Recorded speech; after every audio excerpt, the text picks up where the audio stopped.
एक बार एक नगर में एक महात्मा जी अपना डेरा डालते हैं।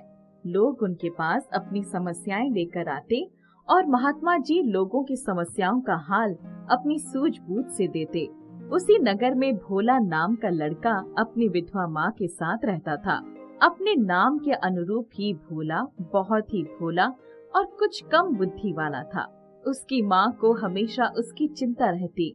बेटा, अब तो बड़ा हो गया है, तुझे अपना ध्यान खुद रखना होगा। जिंदगी का क्या भरोसा, मेरा कब बुलावा आ जाए। तुझे दुनिया के तौर तरीके सीखने होंगे बेटा। बुलावा? माँ, तुम कहीं जा रही हो क्या? कहाँ से बुलावा आ गया तुम्हारा? हे भगवान, कब समझेगा तू। नगर में हर कोई भोला को अच्छी तरह जानता था। लोग अक्सर उसकी कम बुद्धि का फायदा उठाकर उससे अपना काम निकलवा लेते और भोला दुनियादारी से अनजान लोगों के काम खुशी खुशी करता। भोला की माँ को महात्मा जी के बारे में पता चलता है तो वो भोला को उनके पास लेकर जाती है। महात्मा जी, मेरा बेटा भोला अत्यधिक भोला है, या यूं कहे कि मंद बुद्धि है। महात्मन, मैं आपके चमत्कारों के विषय में बहुत कुछ सुनी हूँ। कृपया कुछ चमत्कार मेरे बेटे पर भी कर दीजिए, जिससे इसकी बुद्धि ठीक हो जाए और लोग इसका फायदा न उठाए। महात्मा जी भोला को देखकर मुस्कुराते हैं और उसे एक लड्डू देते हैं जो कि शुद्ध देसी घी का बना होता है और उसमें से देसी घी की बहुत ही अच्छी महक आ रही थी। भोला बेटा, ये लड्डू रख लो, इसे हमेशा अपने पास रखना। ये तुम्हारे साथ कुछ बुरा नहीं होने देगा। हमेशा अपने साथ कैसे रख सकूंगा महात्मा जी? ये तो कुछ समय बाद खराब हो जाएगा। इसमें से बहुत अच्छी सी देशी घी की खुशबू आ रही है, इसे तो मैं अभी खा लेता हूँ। भोला जैसे ही लड्डू को खाने लगता है, महात्मा जी उसे रोक लेते हैं। मूर्ख, तुझे समझ नहीं आता, इसे खाना नहीं है, केवल अपने पास रखना है। भोला की माँ उससे लड्डू ले लेती है और उसे वहाँ से ले जाती है। घर पर माँ, मुझे वो लड्डू दो ना, कितना स्वादिष्ट लग रहा है, मुझे वो खाना है। बेटा, महात्मा जी ने कहा है कि इसे खाना नहीं है, केवल अपने पास रखना है। तू जिद मत कर, ले पैसे ले और बाजार से अपने लिए और लड्डू ले आना, लेकिन इस लड्डू को मत खा मेरे बच्चे। भोला की माँ उसे लड्डू खाने से तो रोक देती है, लेकिन महात्मा जी ने कहा है कि इसे खाना नहीं है, केवल अपने पास रखना है। लेकिन ये तो कुछ दिन में खराब हो जाएगा। भोला की माँ लड्डू को एक डिबिया में डालकर रख देती है। भोला चुपके से उस लड्डू को खाने आता है। जैसे ही भोला वो लड्डू मुंह में डालता है तो ये क्या, लड्डू तो सोना का बन जाता है। ये कैसा लड्डू दिया है महात्मा जी ने? ये तो टूटता ही नहीं है। इससे अच्छा तो महात्मा जी कुछ और मिठाई दे देते। भोला तो इतना कहते ही वहाँ मिठाई का ढेर लग जाता है। अलग अलग तरह की मिठाइयाँ आ जाती है। भोला उन्हें देखकर बहुत ही हैरान और बहुत खुश होता है। अरे वाह, लगता है महात्मा जी यहीं कहीं आसपास ही है, जो मेरे इतना कहते ही इतनी सारी मिठाइयाँ भेज दी। भोला खुशी खुशी मिठाइयाँ खाता है और इतने में भोला की माँ भी वहाँ आ जाती है। अरे, ये इतनी सारी मिठाइयाँ कौन लाया? अरे माँ, तुमको नहीं पता, ये सब मिठाइयाँ वो महात्मा जी ने भेजी हैं। वो यहीं कहीं आसपास ही हैं, और जैसे ही मैंने कहा कि मुझे मिठाइयाँ खानी है तो उन्होंने ये सारी मिठाइयाँ भेज दी। माँ को भोला की बातों पर विश्वास नहीं होता और वो बहुत ध्यान से लड्डू को देखती है। वो लड्डू उठाकर मुंह में डालने लगती है कि तभी, अरे माँ, इसे क्यों खा रही हो? ये तो पत्थर का है। पत्थर का? क्या बोल रहा है तू? माँ जैसे ही लड्डू को मुंह में डालने लगती है तो लड्डू सोने का बन जाता है। माँ ये देखकर बहुत हैरान होती है। अरे, ये तो सोने का लड्डू है। काश मुझे सोने के लड्डू की जगह सोने की चेन मिल जाती। माँ के इतना कहते ही उनके सामने एक सोने की चेन आ जाती है। माँ को ये सब देखकर अपनी आंखों पर यकीन नहीं होता। लगता है महात्मा जी का ये दिया लड्डू कोई मामूली लड्डू नहीं, बल्कि कोई जादुई लड्डू है। महात्मा जी ने कहा था कि इस लड्डू को अपने पास रखने से सब ठीक हो जाएगा। काश ये लड्डू मेरे भोले को एक मामूली मंद बुद्धि लड़के से एक सुंदर राजकुमार में बदल सकता। माँ के इतना कहते ही भोला की तो काया ही बदल गई। मामूली सा मंद बुद्धि दिखने वाला भोला एक सुंदर, बलिष्ठ और समझदार राजकुमार की तरह दिखने लगा। उसके कपड़े भी राजकुमार जैसे सुंदर बन गए। माँ और भोला को अपनी आंखों पर विश्वास ही नहीं हो रहा था। उन्हें ये सब एक सपने जैसा लग रहा था। भोला, मेरे बच्चे, तू तो एकदम राजकुमार लग रहा है। कितना प्यारा, सुंदर राजकुमार। माँ और भोला लड्डू के आगे हाथ जोड़कर धन्यवाद करते हैं। माँ, मैं जल्दी ही तुमको एक बड़े घर की मालकिन बनाऊंगा। मैं खूब मेहनत करके पैसे कमाऊंगा और बड़ा घर और गाड़ी खरीदूंगा। भोला ने जैसे ही बड़ा घर और गाड़ी खरीदने की बात कही, उनका घर एक छोटे से टूटे फूटे घर की जगह एक बड़े आलीशान घर में बदल गया और घर के बाहर एक बड़ी चमचमाती गाड़ी भी आ गई। भोला और उसकी माँ के दिन बदल गए थे। दोनों अब खूब बंठन के रहते, बड़ी बड़ी गाड़ियों में घूमते, महंगे महंगे कपड़े पहनते। इन सब की वजह से दोनों में बहुत घमंड आ गया था। एक दिन महात्मा जी भोला और उसकी माँ से मिलने उनके घर आते हैं। घर का दरवाजा खुला देखकर महात्मा जी घर के अंदर आ जाते हैं और आवाज लगाते हैं, भोला बेटा, कहाँ हो तुम? अरे रे रे, कौन हो तुम और कहाँ घुसे चले आ रहे हो? भोला बेटा, लगता है तुमने मुझे पहचाना नहीं। याद है तुम अपनी माँ के साथ मेरे आश्रम आए थे? आए थे तो क्या हुआ? आप इस तरह हमारे घर घुसे चले आएंगे? भोला बेटा, दरअसल मुझे तुम्हारी मदद की जरूरत थी। कैसी मदद? मेरे पास फालतू लोगों के लिए समय नहीं है। चलो निकलो यहाँ से, मेरे पास बहुत काम है। इतने में भोला की माँ अंदर से आती है। कौन है भोला बेटा? किससे बात कर रहा है? बेटी, मैं हूँ, पहचाना मुझे? कौन हो तुम और हमारे घर में कैसे घुसे? निकलो बाहर, नहीं तो मैं पुलिस को बुला लूंगी। बोला ना, निकलो बाहर, सुनाई नहीं देता? लगता है अत्याधिक धन ने तुम लोगों का दिमाग खराब कर दिया है। ये मत भूलो, मेरे ही कारण आज तुम यहाँ हो। तुम्हारे कारण नहीं, अपने दम पर यहाँ हूँ मैं, समझा बुढ़े? चल अब निकल यहाँ से। भोला धक्के मारकर महात्मा जी को घर से बाहर निकाल देता है। जिस लड्डू के कारण तुम लोग इतना उड़ रहे हो, मैं उसकी जादुई शक्तियाँ खत्म करता हूँ। अब देखता हूँ क्या करते हो तुम लोग। महात्मा जी के इतना कहते ही भोला का आलीशान घर, गाड़ी सब गायब हो गए और उस जगह वही पुराना टूटा फूटा घर आ गया। भोला एक सुंदर राजकुमार की जगह वही मंद बुद्धि भोला बन गया। भोला की माँ की हालत भी पहले जैसे हो गई। भोला की माँ उसे लेकर महात्मा जी के पास दौड़ती हुई जाती है। महात्मा जी, हमें क्षमा कर दीजिए, हमने आपके साथ बहुत बुरा व्यवहार किया, हमें क्षमा कर दीजिए महात्मा जी। कौन हो तुम? मेरे पास क्यों आए हो? चलो भागो यहाँ से। महात्मा जी, दौलत की चकाचौंध ने हमें अंधा बना दिया था, हमसे बहुत बड़ी भूल हो गई। मुझे कोई धन दौलत नहीं चाहिए, बस आप मेरे बेटे को वैसे ही समझदार सुंदर राजकुमार बना दीजिए। कदापि नहीं, मैंने तुम्हारे बेटे को एक मौका दिया था, लेकिन मुझे लगता है ये इसी तरह जीवन जीने योग्य है, क्योंकि सफलता इसे रास नहीं आई। अब ये जीवन भर ऐसे ही रहेगा। भोला अपनी माँ के साथ घर वापस आ जाता है।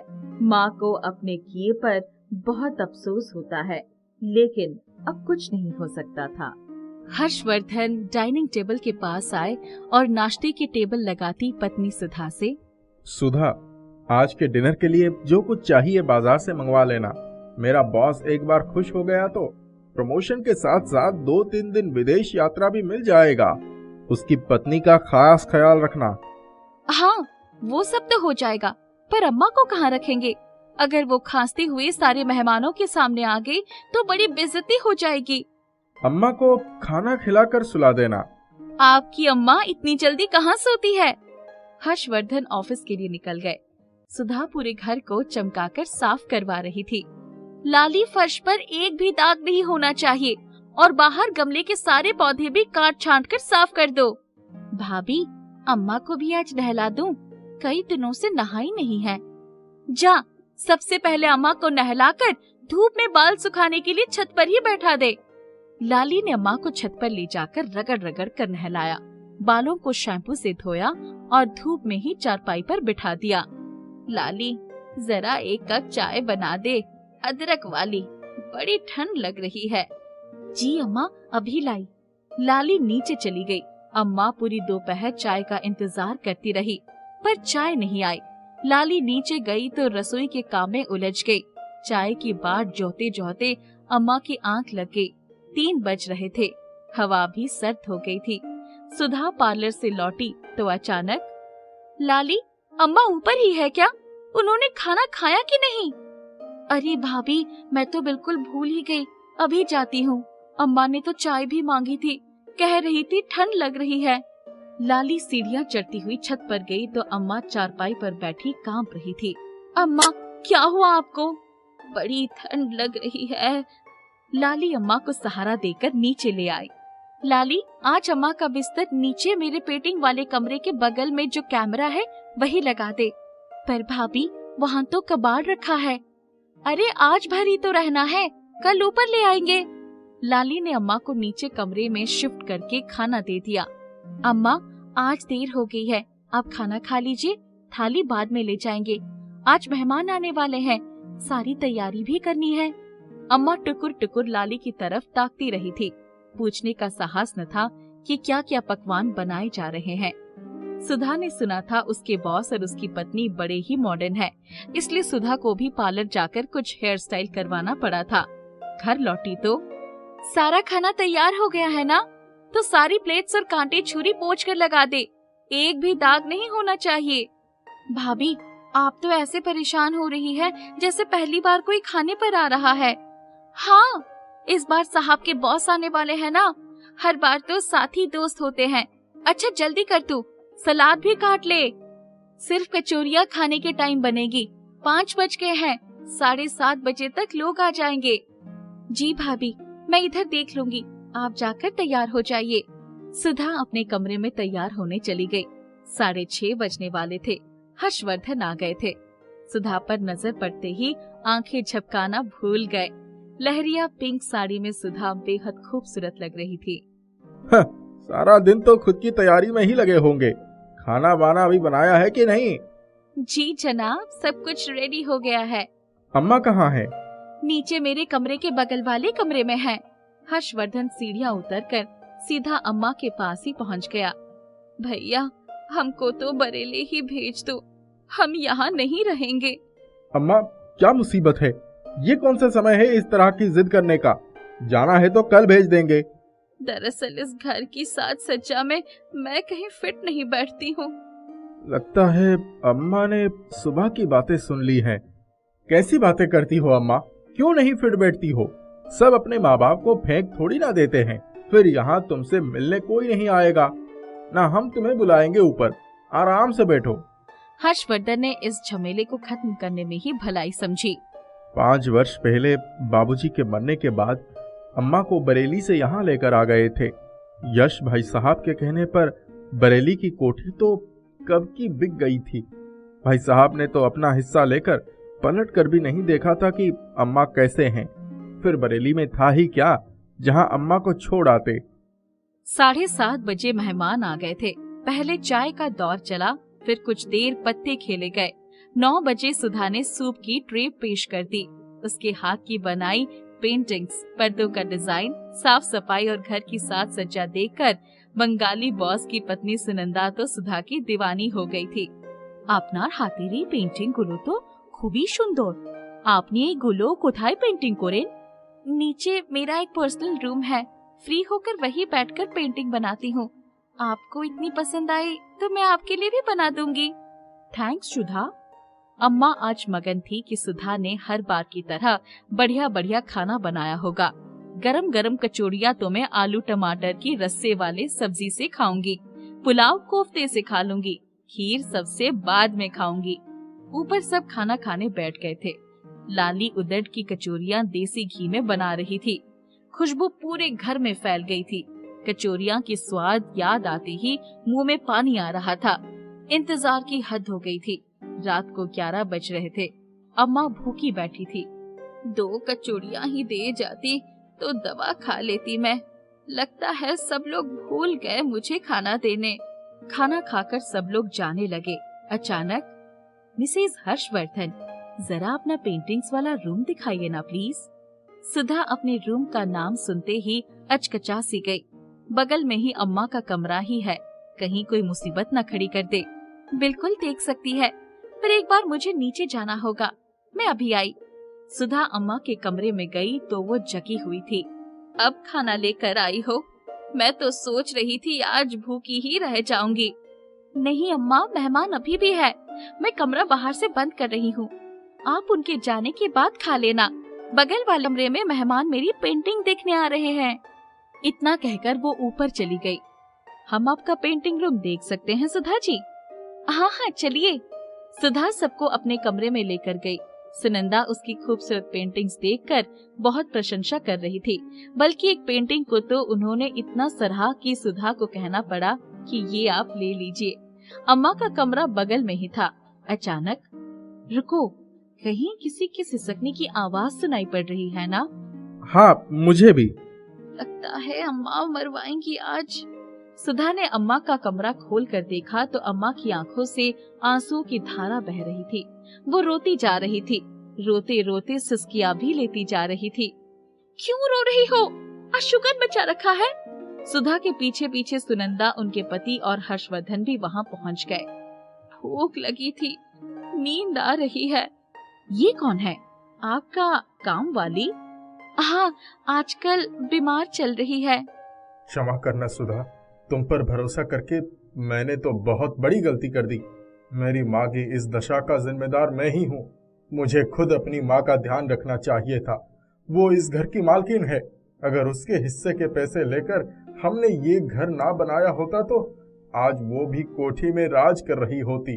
हर्षवर्धन माँ को सहारा देकर ऊपर कमरे में ले आए और उसे सोफा पर बिठा दिया। सर, क्षमा चाहता हूँ, मैं अपनी माँ को खाना खिला दूं जरा। No, please take your time, हम चलेंगे, काफी रात हो गई है। बॉस जा चुके थे। सुधा का मूड ऑफ हो गया था। हर्षवर्धन रसोई में से अपने हाथ से थैली सजाकर माँ के सामने रख दिया और अपने हाथों से कौर बनाकर खिलाने लगे। माँ की आंखों से आंसू की धारा बहती जा रही थी। दूसरे दिन ही हर्षवर्धन का प्रमोशन लेटर आ गया था। दीपा अपनी माँ अनीता के साथ रहती थी। अनीता एक पैर से अपाहिज थी, इसीलिए वह हाथ की मशीन से सिलाई करके घर चलाया करती थी। दीपा गलियों में कबाड़ बीनती थी और घर का खर्च पूरा करती थी। उनके दिन बहुत मुश्किल से बीतते थे। किसी दिन खाने को मिल जाता तो किसी दिन भूखे ही सोना पड़ता। एक दिन दीपा ने अनीता से कहा, माँ, क्या हम जीवन भर इसी तरह से गरीब रहेंगे? क्या हमारे नसीब में कभी अच्छा खाना और अच्छा पहनना नहीं है? हम इस टूटी फूटी झोपड़ी में अपने दिन बिता रहे हैं। क्या हम कभी एक पक्के मकान का चेहरा भी नहीं देख पाएंगे? हाँ बेटा, क्यों नहीं, पर उस भगवान के आगे किसी की नहीं चलती। अगर वह चाहेगा तो तू देखना, हमारे दिन सुधर जाएंगे, हमारा वक्त जरूर बदलेगा। अनीता कहकर अपने काम में लग जाती है और दीपा बाहर गली में कबाड़ बीनने लगती है। वहाँ जाकर देखती है कि दीवारों पर पोस्टर लगा हुआ है जिसमें लिखा है डांस कंपटीशन है और जीतने वाले को 50,000 रुपए का इनाम दिया जाएगा। वह जाकर अपनी माँ से बताती है, माँ, शहर में एक कार्यक्रम का आयोजन होने वाला है जिसमें जीतने वाले को 50,000 रुपए का इनाम दिया जाएगा। कैसा कार्यक्रम? माँ, एक डांस कंपटीशन है। एक काम कर, तू इसमें भाग ले ले। अरे माँ, मुझे तो नाचना ही नहीं आता, मैं भला कैसे कार्यक्रम में भाग ले सकती हूँ? कोशिश करने में क्या जाता है बेटा, ईश्वर ने चाहा और तू जीत गई तो 50,000 रुपए आ जाएंगे। माँ, मेरे पास तो कपड़े भी नहीं है। तू फिक्र मत कर, मेरे पास कुछ कपड़े बचे हैं, उनको जोड़कर मैं तेरा घाघरा बनाती हूँ, तो उसे पहनकर कार्यक्रम में चले जाना। ठीक है माँ। अनीता उसके लिए कुछ कपड़ों को जोड़कर एक घाघरा बनाती है। उधर दीपा उस कार्यक्रम के स्थल पर जाकर देखती है और वहाँ अपना नाम दर्ज कराती है। वहाँ कुछ अमीर लड़कियाँ भी आई हुई होती हैं और वो उसे चिढ़ाती हैं। क्या यह भी अपना नाम लिखवाएगी डांस कंपटीशन में? अब हमारी यही औकात है कि हम एक कबाड़ बीनने वाली लड़की के साथ कंपटीशन करेंगे। अरे यह कैसे कार्यक्रम में भाग ले सकती है? कार्यक्रम में भाग लेने के लिए तो अच्छे कपड़ों की जरूरत होती है। क्या यह पहन कर आएगी? फटे हुए कपड़े? अरे हाँ, जो ड्रेस पहनकर आएगी वो एक फैशन शो बन जाएगा और इसको देखकर सब हंसेंगे, तब यह डांस कैसे कर पाएगी? दीपा उनकी बातों से बहुत उदास होती है और घर आ जाती है। कुछ समय बाद कार्यक्रम का दिन आता है। दीपा अनीता द्वारा बनाए गए घाघरे को पहनकर जैसे ही जाती है, वही तीनों लड़कियां उसको देखकर उसे चिढ़ाती हैं और कहती हैं, आ गई अपनी फेवरेट ड्रेस पहनकर। मेरा घाघरा बहुत अच्छा है। अरे इस घाघरे पर तो कुछ लगा हुआ है। दीपा मुड़कर देखती है तो उसका घाघरा पूरा गोंद में चिपका हुआ होता है, जिसकी वजह से वह घाघरा पूरी तरह से खराब हो जाता है। वह रोती हुई एक पेड़ के नीचे जाकर बैठ जाती है। वहीं से एक औरत गुजर रही होती है। वह उससे पूछती है, क्या हुआ बेटा, तुम इतनी उदास होकर पेड़ के नीचे बैठी क्यों रो रही हो? मुझे डांस कंपटीशन में भाग लेना था और मेरा घाघरा किसी ने खराब कर दिया। अब मैं स्टेज पर नहीं जा सकती, सब मेरा मजाक उड़ाएंगे। कोई बात नहीं बेटा, हमारा पुश्तैनी घाघरा रखा है, तुम उसको पहन लो। हमारे तो किसी काम का नहीं, हमारे पूर्वजों ने इसको रखा था, शायद तुम्हारे किसी काम आ जाए। औरत उसको घाघरा दे देती है और दीपा उसको पहनकर स्टेज की ओर जाती है। अरे यह तो फिर आ गई मैला कुचैला घाघरा पहनकर। यह तो कितने पुराने टाइम का घाघरा है।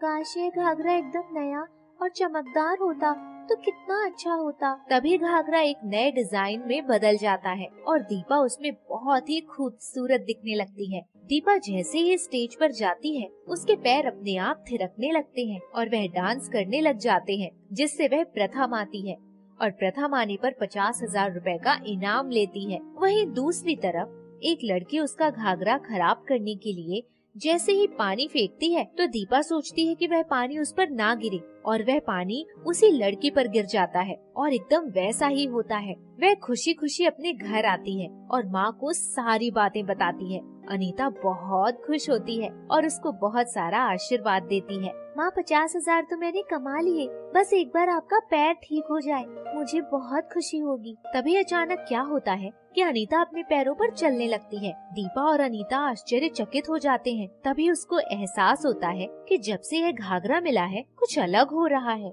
माँ मुझे यह घाघरा जादुई लग रहा है, क्योंकि मैं इससे जो भी मांगती हूँ पूरा हो जाता है। ऐसे कैसे हो सकता है? आपको विश्वास नहीं है ना माँ? तो चलो मैं एक बार फिर से कोशिश करके देखती हूँ, मेरा यह घर एक पक्के मकान में बदल जाए। और तभी पलक झपकते ही झोपड़ी पक्के मकान में बदल जाती है। तब अनीता और दीपा को विश्वास हो जाता है कि यह घाघरा जादुई है। अब दीपा और अनीता उस घाघरे की सहायता से अपने अच्छे दिन व्यतीत करने लगते हैं और दूसरों की सहायता भी करते हैं। एक दिन अनीता और दीपा बैठे हुए थे कि बाहर से शोर आता है, तो दीपा बाहर जाकर देखती है। दीपा, दीपा, भागो यहाँ से, एक एरोप्लेन क्रैश हो गया है और वो हमारे शहर की ओर ही गिरने वाला है।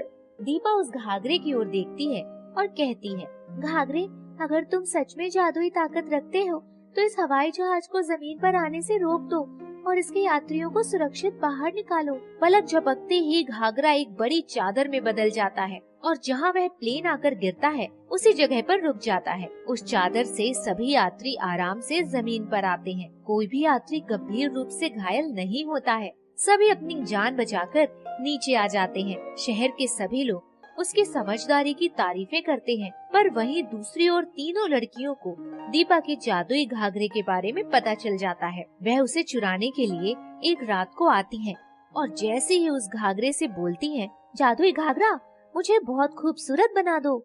जादुई घाघरा अपने अंदर से एक काले रंग का धुआं फेंकता है जो उसके चेहरे पर चिपक जाता है। वो बहुत कोशिश करती है पर वह कालिक उसके चेहरे से नहीं निकलती। अरे यह क्या, तुमने मेरी सुंदरता पर काला धब्बा लगा दिया, अब मैं तुम्हें नहीं छोड़ूंगी। तीनों लड़कियां कैंची लेकर उस घाघरे को काटने के लिए दौड़ती हैं। तभी वह घाघरा एक रस्सी का रूप ले लेता है और तीनों लड़कियों को बांध देता है। तीनों लड़कियां बचाओ बचाओ चिल्लाती हैं, तो वहाँ दीपा आ जाती है। तीनों लड़कियां अपनी गलती बताती हैं और दीपा से क्षमा मांगती हैं। जादुई घाघरा, तुम इन तीनों को माफ कर दो, इन्होंने अनजाने में आकर तुम्हें हानि पहुंचाने की कोशिश की है। अगर तुम भी इनको हानि पहुंचाओगे तो तुम में और इनमें क्या फर्क रह जाएगा। जादुई घाघरा अपने असली रूप में आ जाता है और तीनों लड़कियां अपनी जान बचाकर वहां से भाग जाती हैं। अब दीपा और अनीता उस घाघरे की सहायता से सारे शहर की सहायता करते हैं और खुशी खुशी अपना जीवन व्यतीत करते हैं।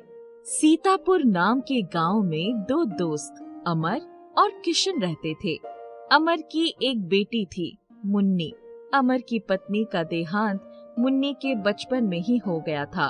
अमर एक दिन खेती करके आ रहा था, तभी उसे एक सांप काट लेता है और उसकी मौत हो जाती है। सुबह से शाम हो जाती है पर अमर खेत से नहीं आता है। अब मुन्नी को चिंता होने लगती है। काका, पिताजी अभी तक खेत से नहीं लौटे हैं। पहले तो कभी ऐसा नहीं हुआ। मुन्नी, तू घबरा मत, मैं खेत पर देख कर आता हूँ। किशन खेत में जाता है तो देखता है कि अमर जमीन पर गिरा हुआ है और उसके मुंह से झाग निकल रहा है। किशन समझ जाता है कि अमर को सांप ने काट लिया है और उसकी मौत हो गई है। हे भगवान, ये तूने क्या किया? पहले ही मुन्नी की माँ नहीं थी और अब उसके पिता को भी तूने अपने पास बुला लिया। किशन अपने आप को संभालता है और अमर की लाश को लेकर घर जाता है। मुन्नी पिता की लाश देखकर बहुत रोती है और कहती है, पिताजी, आप भी मुझे छोड़कर चले गए। मैं तो अनाथ हो गई। बेटी, तू रो मत, मैं हूँ ना तेरे साथ। पहले मेरी सिर्फ एक बेटी थी, अब 2 बेटियां हो गई। मैं तेरा ध्यान रखूंगा। वही खड़ी किशन की बेटी मेघा बोली, दीदी, तुम रो मत, अब से हम दोनों बहनें हैं। हम एक दूसरे के साथ हमेशा रहेंगे। कुछ दिन बीत जाते हैं। मुन्नी धीरे धीरे सब भूलकर किशन के परिवार के साथ रहने लगती है। एक दिन किशन और उसकी पत्नी किसी काम से दूसरे गांव जाते हैं। निकलते समय किशन मुन्नी और मेघा को गले लगाकर कहता है, मुन्नी, तू अपना और मेघा दोनों का ध्यान रखना। मेघा, तू मुन्नी दीदी को परेशान मत करना, दीदी की सारी बातें मानना।